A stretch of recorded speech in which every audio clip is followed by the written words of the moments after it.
Welcome to Chillin' 101. We hope this video helps. In this video, I will explain how to make curry at home simply. First, gather your essential ingredients like aromatic spices, fresh vegetables, and a protein of your choice. Next, decide on your curry's base, whether it's creamy coconut milk, tangy yogurt, or rich tomato puree. Finally, prepare everything by chopping your vegetables and marinating any meat you plan to use. Once your ingredients are ready, begin by sautéing aromatics such as onions, garlic, and ginger in a pan until they become fragrant and softened. Then, add your chosen spices, cooking them for about 30 seconds to truly release their vibrant flavors. Next, incorporate your protein and vegetables, simmering everything gently with your liquid base until all ingredients are wonderfully tender.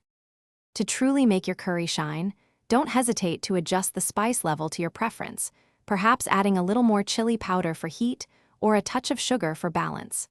Stir in fresh herbs like cilantro or a squeeze of lime juice right at the end for a bright, fresh finish.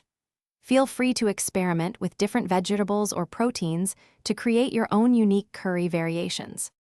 Finally, it's time to enjoy your culinary creation. Serve your delicious homemade curry piping hot, ideally alongside fluffy rice or warm, soft naan bread. For an extra touch, garnish with fresh cilantro, a dollop of cooling yogurt, or some toasted nuts for delightful texture. Savor every bite of your flavorful and satisfying meal, knowing you crafted it from scratch. Thanks for watching. Consider subscribing if we helped you.